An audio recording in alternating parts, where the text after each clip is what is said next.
Welcome students on our online education channel.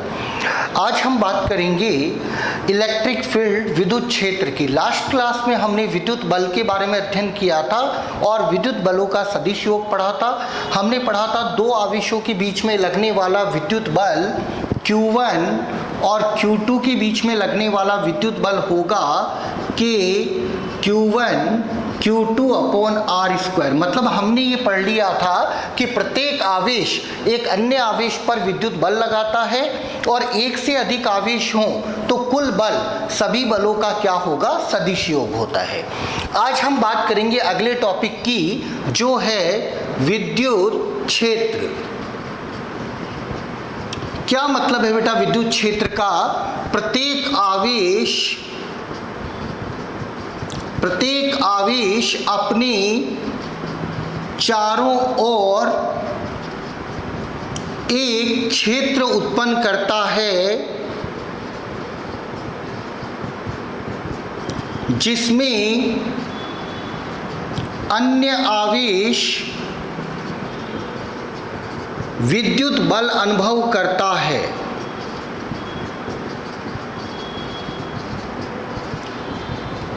देखिए बेटा, बिल्कुल सिंपल, हर आवेश का गुण है ये।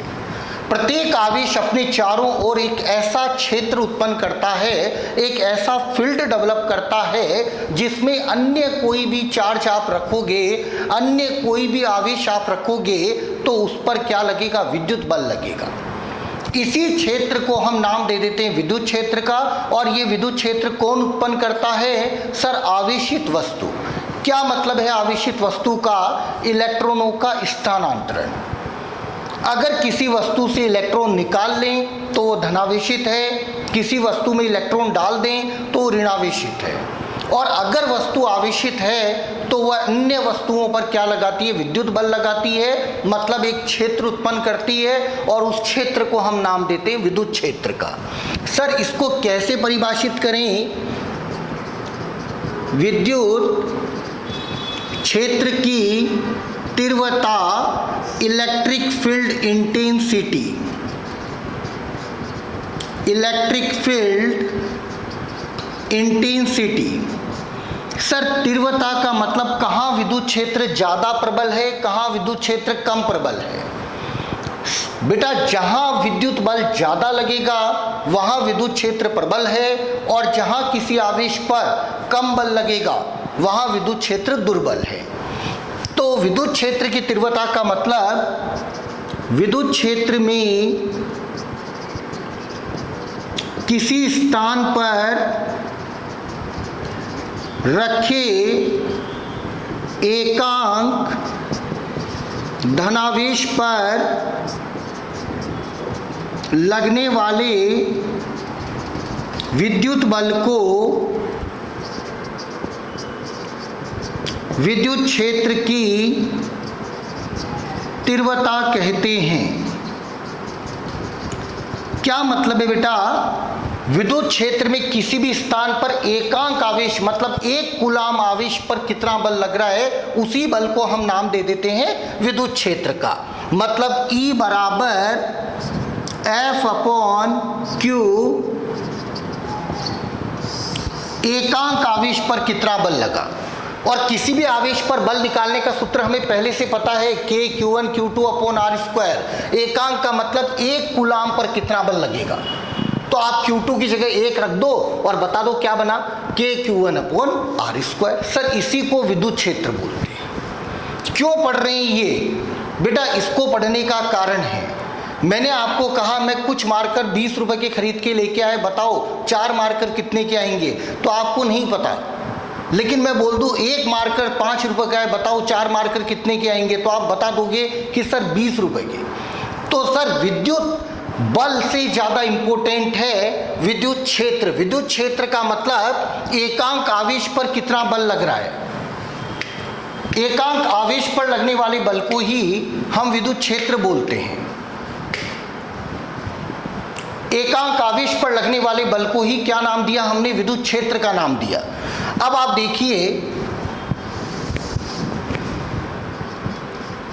जैसे मैंने आपको इसका मात्रक बोला तो इसका मात्रक होगा बल का न्यूटन, आवेश का कूलाम। तो न्यूटन अपॉन कूलाम या फिर वोल्ट अपॉन मीटर, ये आपका विद्युत क्षेत्र का मात्रक है। और कैसी राशि है? सदिश राशि है। यह सदिश राशि है तथा इसकी दिशा धनावेश पर लगने वाले बल के अनुदिश होती है। मतलब वही दिशा होगी जो धनावेश पर लगने वाले बल की दिशा है। मात्रक क्या होगा? मात्रक होगा इसका न्यूटन अपॉन कूलाम या फिर वोल्ट अपॉन मीटर। क्या मतलब है बेटा विद्युत क्षेत्र का? विद्युत क्षेत्र में एकांक धनावेश पर कितना बल लग रहा है। एक कूलाम पर अगर बल मुझे पता चल जाए तो क्यू कूलाम पर कितना लगेगा? क्यूई। तो एक कूलाम पर ई बल लग रहा है तो बताओ क्यू कूलाम पर कितना लगेगा? Sir QE. जैसे मैंने कहा यदि विद्युत क्षेत्र ई में आवेश क्यू को रखा जाए तो इस पर विद्युत बल होगा F बराबर QE। अगर धनावेश है तो बल विद्युत क्षेत्र की दिशा में, और अगर ऋणावेश है तो बल लगेगा विद्युत क्षेत्र के विपरीत दिशा में। मतलब अगर किसी भी आवेश को अगर आप ई विद्युत क्षेत्र में रखते हैं तो उस पर कितना बल लगेगा? QE लगेगा। ई क्या है? एकांक आवेश पर बल। एकांक आवेश पर बल लग रहा है बेटा ई, तो Q आवेश पर कितना बल लगेगा? QE। अगर धनावेश है तो विद्युत क्षेत्र की दिशा में लगेगा और ऋणावेश है तो विद्युत क्षेत्र के विपरीत दिशा में लगेगा। लेकिन बल कितना लगेगा? QE लगेगा। विद्युत क्षेत्र निकालने का फायदा यही है, अगर किसी स्थान पर अगर आपको विद्युत क्षेत्र पता चल जाए तो उस स्थान पर विद्युत बल निकाला जा सकता है। बेटा दोनों में कोई फर्क नहीं है। अगर आपसे कोई पूछे विद्युत क्षेत्र और विद्युत बल में क्या फर्क है तो आप बोलोगे सर कोई फर्क नहीं है, विद्युत क्षेत्र भी विद्युत बल ही है, बस एक कूलाम आवेश पर लगने वाले विद्युत बल को हम नाम दे रहे हैं विद्युत क्षेत्र का।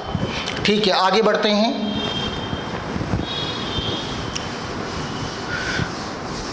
अब बात करते हैं विद्युत क्षेत्र की दिशा की। तो सर दिशा मैंने पहले ही बता दी, धनावेश पर लगने वाले बल के अनुदिश। फिर भी आप देखिए, मान लेते हैं ये प्लस का क्यू है, मुझे इसके कारण विद्युत क्षेत्र बताना है बिंदु P पर, दिशा किधर होगी?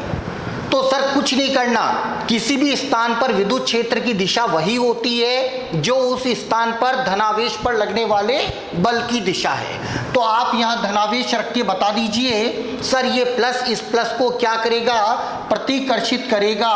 तो ये आपकी विद्युत क्षेत्र की दिशा। वहीं पर इस स्थान पर निकालिए तो यहाँ पर Q पर निकालना है, तो यहाँ प्लस रख के देखिए सर ये प्लस इस प्लस को प्रतिकर्षित करेगा, ये विद्युत क्षेत्र की दिशा।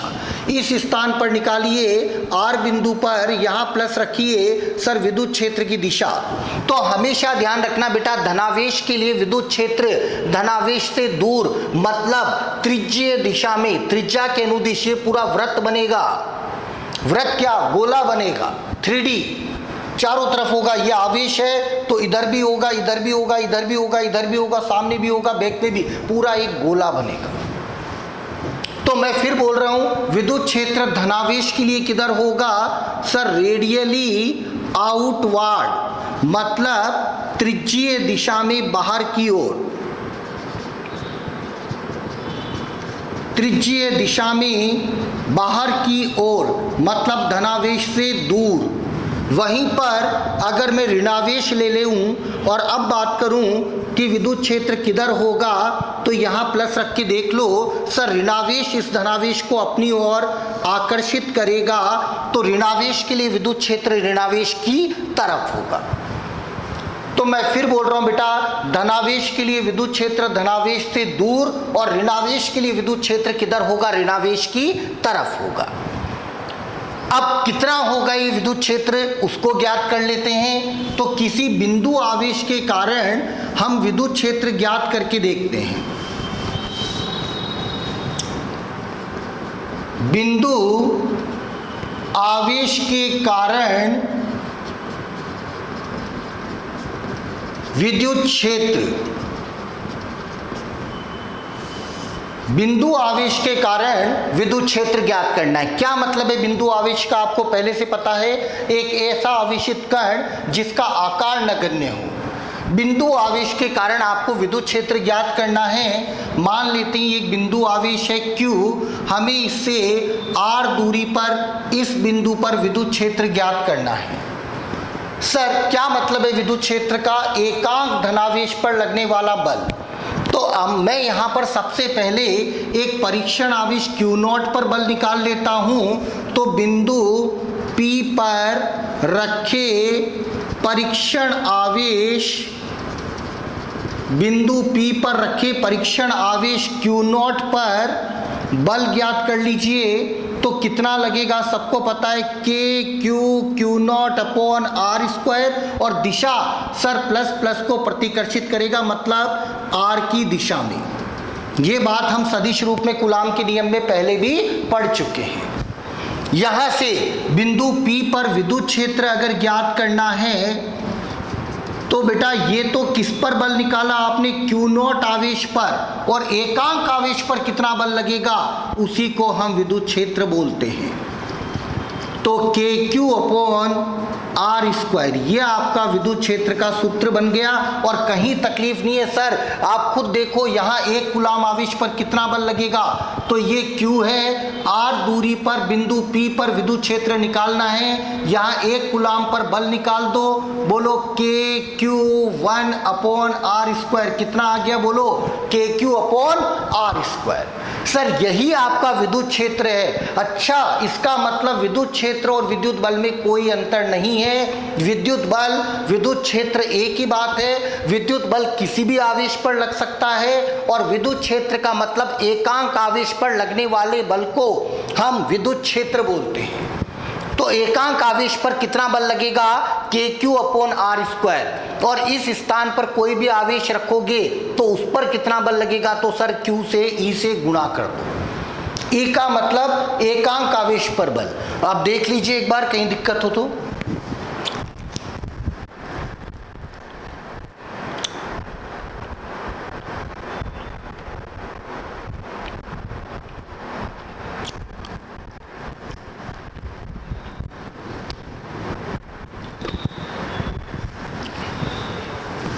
ठीक है, आगे बढ़ते हैं।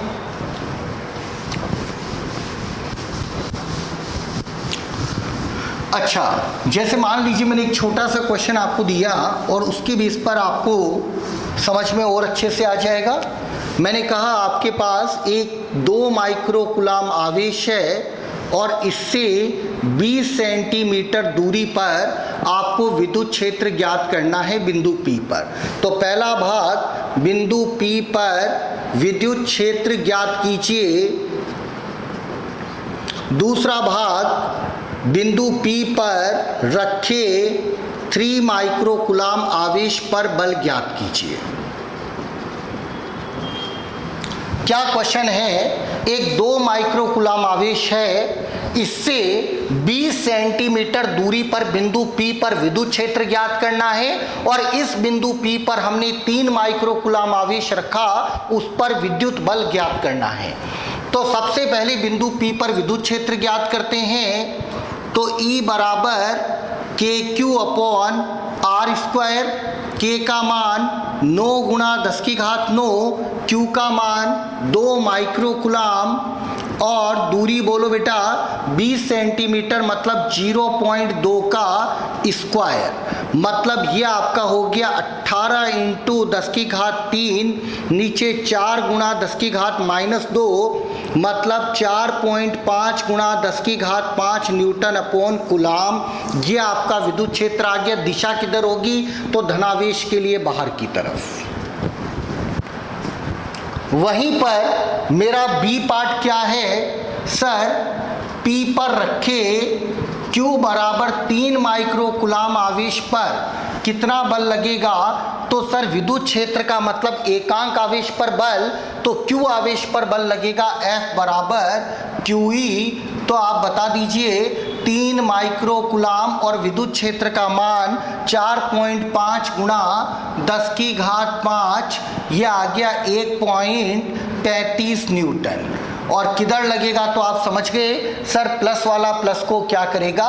प्रतिकर्षित करेगा। बोलो कोई दिक्कत इस बात में? कहीं दिक्कत नहीं है, सेम वही चीज है जो आपने विद्युत बल पढ़ा था, बस फर्क मैंने आपको बता दिया। विद्युत बल किसी भी आवेश पर हो सकता है और विद्युत क्षेत्र का मतलब एकांक आवेश पर लगने वाले विद्युत बल को ही हम विद्युत क्षेत्र की तीव्रता द्वारा परिभाषित करते हैं। ठीक है, आगे बढ़ते हैं।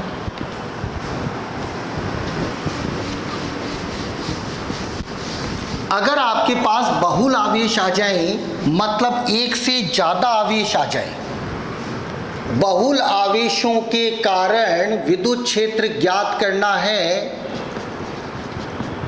बहुल आवेशों के कारण आपको विद्युत क्षेत्र ज्ञात करना है।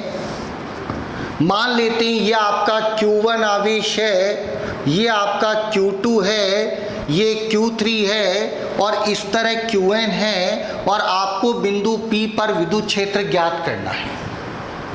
सर Q1 के कारण मान लेते हैं विद्युत क्षेत्र उत्पन्न हुआ E1, Q2 के कारण विद्युत क्षेत्र E2, Q3 के कारण विद्युत क्षेत्र E3 और इसी प्रकार Qn के कारण विद्युत क्षेत्र En।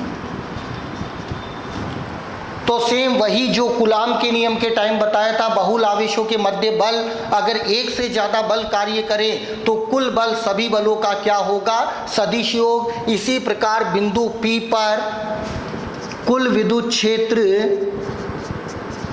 बिंदु P पर कुल विद्युत क्षेत्र आपका होगा E1 plus E2 plus E3 plus En। मतलब अगर इसका स्थिति सदिश R1 लिया जाए, इसका R2, इसका R3, इसका Rn, तो बिंदु P का स्थिति सदिश R मान लीजिए और अब बता दीजिए कितना होगा विद्युत क्षेत्र। तो K Q1 और दूरी बोलो बेटा अंतिम स्थिति माइनस प्रारंभिक R माइनस R1 का क्यूब कर लो और ऊपर R माइनस R1 सदिश कर लो। ये बात आपको समझ में आ गई होगी जिन्होंने पहला वाला वीडियो देखा है। अगर सर स्क्वायर है तो ऊपर एकांक सदिश आएगा और एकांक सदिश को मैं सदिश बटे परिमाण लिखूंगा तो नीचे क्यूब आ जाएगा। इसी प्रकार E2 के Q2 R माइनस R2 का whole cube, R minus R2 सदिश और इस तरह n तक चलेगा। इस प्रकार अगर आपके पास एक से ज़्यादा आवेश हो और किसी भी बिंदु पर अगर आपको परिणामी विद्युत क्षेत्र ज्ञात करना है तो आप प्रत्येक आवेश द्वारा उत्पन्न विद्युत क्षेत्रों का सदिश योग कर लीजिए।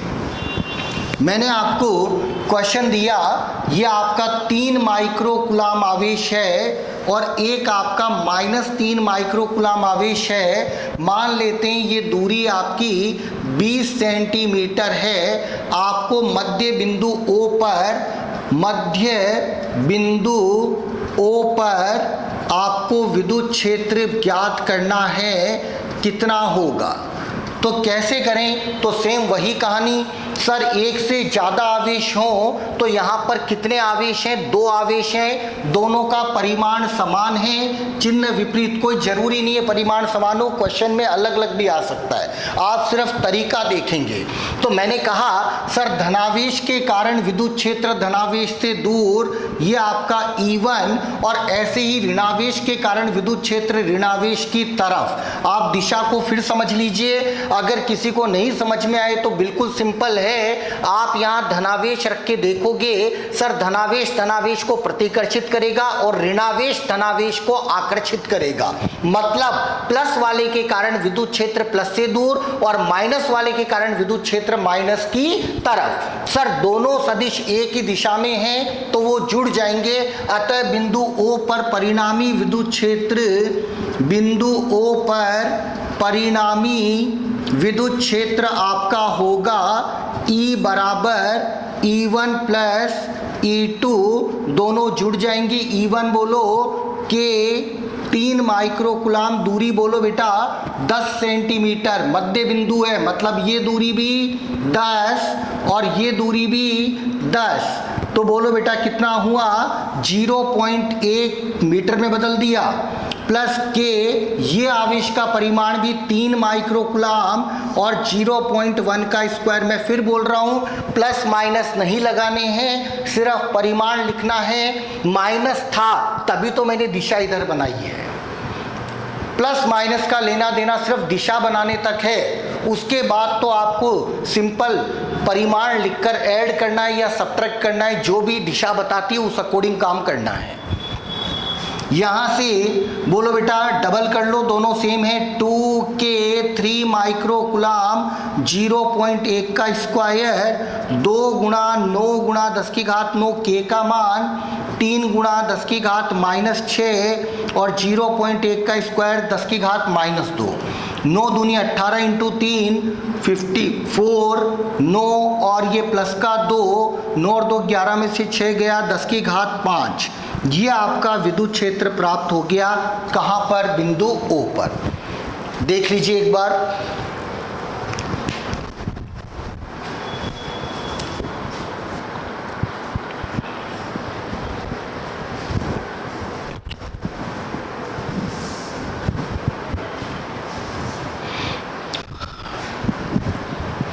इसी प्रकार हम एक और क्वेश्चन लेके बात करते हैं।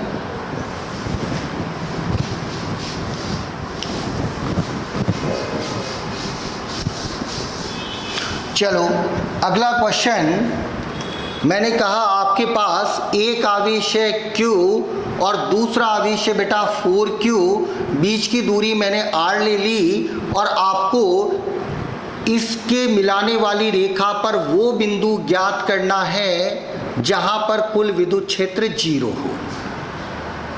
आवेशों को मिलाने वाली रेखा पर, आवेशों को मिलाने वाली रेखा पर वह बिंदु ज्ञात कीजिए, वह बिंदु ज्ञात कीजिए जहां परिणामी विद्युत क्षेत्र 0 है, जहां परिणामी विद्युत क्षेत्र 0 है। इनको मिलाने वाली रेखा पर वो बिंदु ज्ञात करना है जहां पर परिणामी विद्युत क्षेत्र कितना है बेटा? 0 है। कोई दिक्कत वाली बात नहीं है। मान लेते हैं बिंदु P है, यहां से दूरी x है, तो ये दूरी कितनी हो गई बेटा? r minus x. बोलो इस Q के कारण विद्युत क्षेत्र आवेश से दूर की तरफ, प्लस Q के कारण प्लस का है तो प्लस से दूर की तरफ। बोलो दिक्कत इस बात में? दिशा में दिक्कत नहीं आनी चाहिए। धनावेश के कारण धनावेश से दूर, धनावेश के कारण धनावेश से दूर, दोनों विद्युत क्षेत्र विपरीत दिशा में हैं, घटेंगे जुड़ेंगे? घटेंगे। सर समान दिशा में होते हैं तो जुड़ते हैं, विपरीत दिशा में है तो घट जाएंगे। तो बिंदु P पर विद्युत क्षेत्र आपका E1 माइनस E2 और इसको हमें कितना करना है? 0। मतलब E1 का मान E2 के बराबर होना चाहिए, तभी वो एक दूसरे को काट कर और परिणामी विद्युत क्षेत्र कितना देंगे? 0 देंगे। तो यहाँ से E1 बोलो, E1 बेटा इसके कारण K Q x square E2 बेटा इसके कारण K 4Q R minus X का होल स्क्वायर, KQ से KQ गया R माइनस एक्स का whole square upon X square बराबर 4, यहाँ से R minus X upon X बराबर 2 और R माइनस एक्स बराबर 2x, 3x बराबर R, तो x बराबर R बाई 3 दूरी कहाँ से, तो Q से कितनी दूरी है R बाई 3 और 4Q से कितनी दूरी है, तो 2R बाई 3 दूरी। दिक्कत है, आराम से देख लीजिए, कोई जल्दीबाजी नहीं है। एक ही बात ध्यान रखनी है, धनावेश के कारण विद्युत क्षेत्र धनावेश से दूर की तरफ होगा, ऋणावेश के कारण विद्युत क्षेत्र ऋणावेश की तरफ होगा, और सबसे बड़ी बात मान कितना होगा, तो KQ अपॉन R स्क्वायर, मतलब एक कूलाम आवेश पर लगने वाले बल को ही हमने विद्युत क्षेत्र का नाम दिया है। Q आवेश से R दूरी पर विद्युत क्षेत्र का सूत्र होगा बेटा KQ अपॉन R स्क्वायर। चलो अगले पैटर्न के क्वेश्चन की बात करते हैं।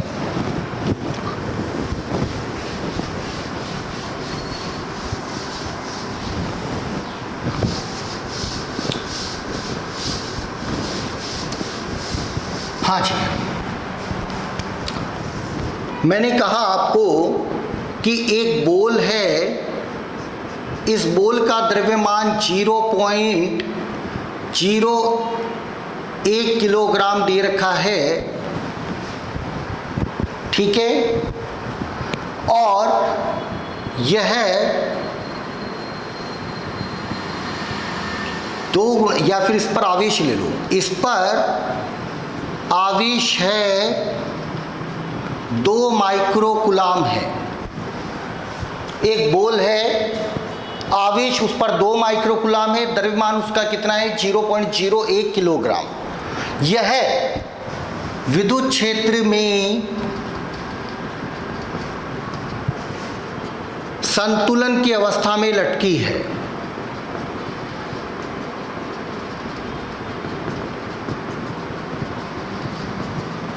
विद्युत क्षेत्र का परिमाण व दिशा ज्ञात कीजिए। विद्युत क्षेत्र का परिमाण व दिशा ज्ञात करनी है। दोबारा क्वेश्चन समझा रहा हूं मैं। एक बोल है बेटा, मान लेते हैं इस तरह की बोल है, और वो बोल ना नीचे गिर रही है ना ऊपर। बोल को नीचे ले जाने वाला कौन है, नीचे ले जाने वाला है गुरुत्वाकर्षण बल, मतलब उसका भार। और इसका मतलब सर विद्युत बल कहाँ लगना चाहिए, ऊपर की ओर, तभी तो वो संतुलित कर पाएगा, नहीं तो नीचे गिर जाएगा। तो नीचे गिरने से रोकना है, तो ये आपकी बोल है नीचे गिर रही है, किसके कारण, mg के कारण। तो विद्युत बल आपका कहाँ लगना चाहिए बेटा, ऊपर की ओर, जो इसको संतुलित करे। और आवेश कैसा है, धनावेश है, और धनावेश पर विद्युत बल किधर लगता है, विद्युत क्षेत्र की दिशा में। इसका मतलब विद्युत क्षेत्र की दिशा किधर होनी चाहिए, ऊपर की ओर होनी चाहिए। वहीं पर अगर ये ऋणावेश होता तो बल ऊपर कब लगता, जब विद्युत क्षेत्र नीचे होता। बेटा धनावेश पर विद्युत बल विद्युत क्षेत्र की दिशा में होता है, और ऋणावेश पर विद्युत बल विद्युत क्षेत्र की विपरीत दिशा में होता है। यहाँ से संतुलन की अवस्था की बात करूँ तो संतुलन की अवस्था में बेटा QE बराबर mg होना चाहिए, E का मान mg अपॉन Q होना चाहिए। m कितना है 0.01, g को 10 ले लेते हैं, q का मान 2 गुणा 10 की घात -6, 2 से 5 बार गया, -6 ऊपर गया +6, तो विद्युत क्षेत्र का मान आ गया 5 गुणा 10 की घात 4 न्यूटन पर कूलाम। किधर आएगा बोलो, ऊपर की ओर। ये आपका विद्युत क्षेत्र का मान आ गया। आराम से देखिए, कहीं भी दिक्कत हो तो आप बेझिझक होकर बता सकते हैं।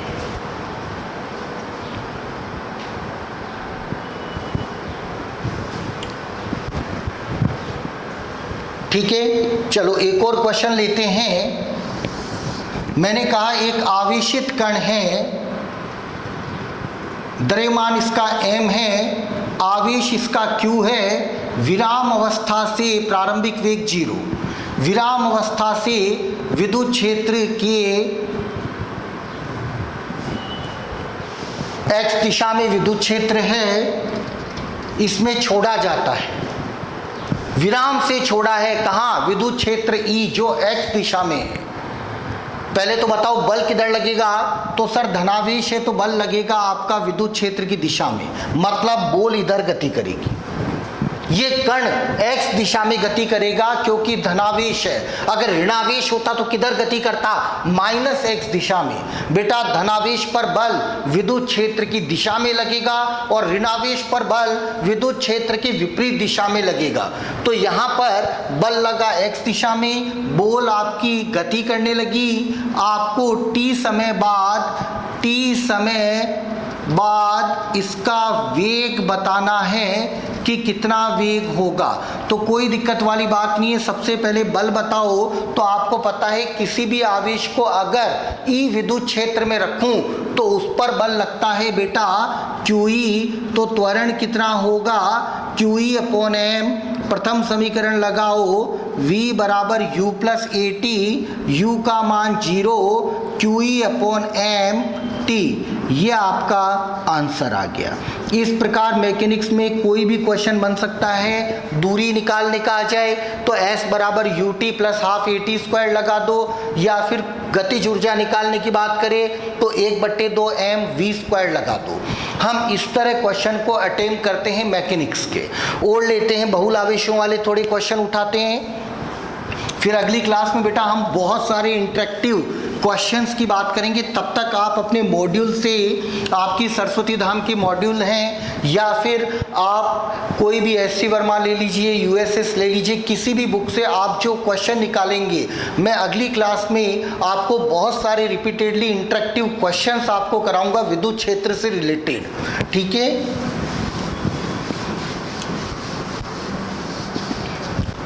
हाँ जी, एक और क्वेश्चन लेते हैं। मैंने कहा आपके पास एक समबाहु त्रिभुज है,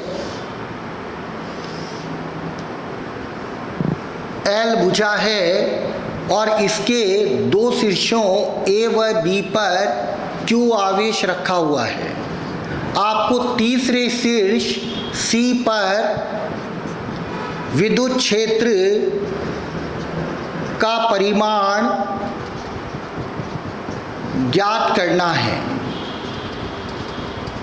कोई दिक्कत वाली बात नहीं है सर, इस तरह के क्वेश्चन हमने बल के भी किए हैं। आपके पास दो आवेश हैं, दोनों के कारण विद्युत क्षेत्र लिखिए।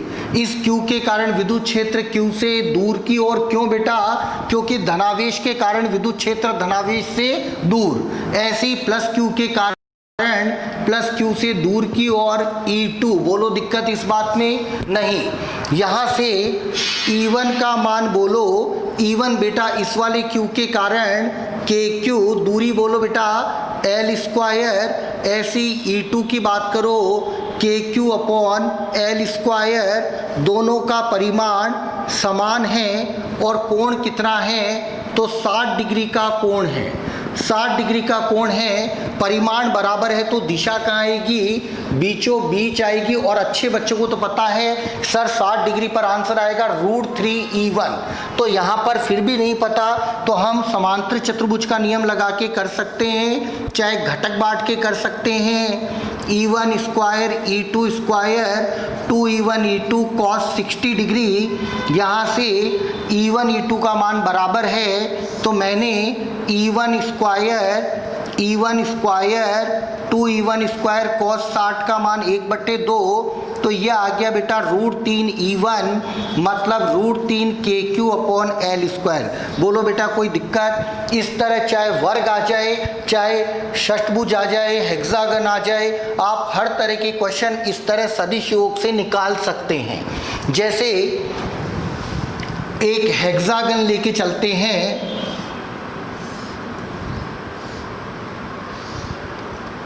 आपको पता है हेक्सागन के अंदर आंतरिक कोण कितने डिग्री के होते हैं बेटा, समषष्ठभुज है ये, कितने कोण होंगे, 120 डिग्री का कोण बनेगा। इसके 5 शीर्षों पर आपने Q आवेश रख दिया, छठे शीर्ष पर नहीं है।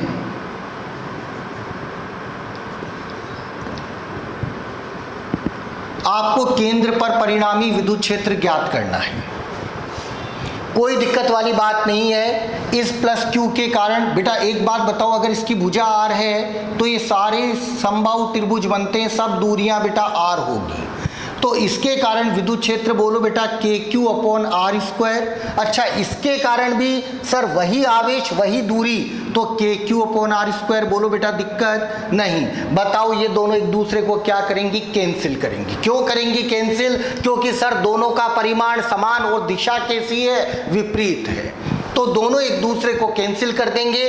इसी तरह इस प्लस क्यू के कारण इस तरफ होगा और इस प्लस क्यू के कारण इस तरफ होगा, तो ये चारों आवेश तो एक दूसरे को क्या करेंगे, कैंसिल।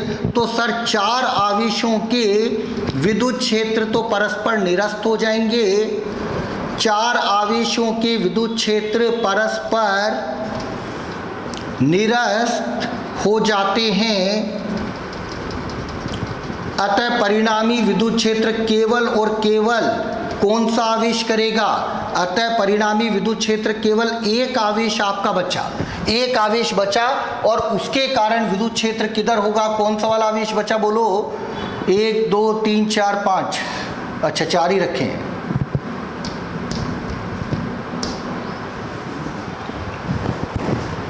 सर ये वाला आवेश बच गया, इसके कारण विद्युत क्षेत्र इस तरफ, तो परिणामी विद्युत क्षेत्र सिर्फ एक आवेश का बचा बेटा, के क्यू अपॉन आर स्क्वायर, जो मैंने ब्लू पेन से बना रखा है।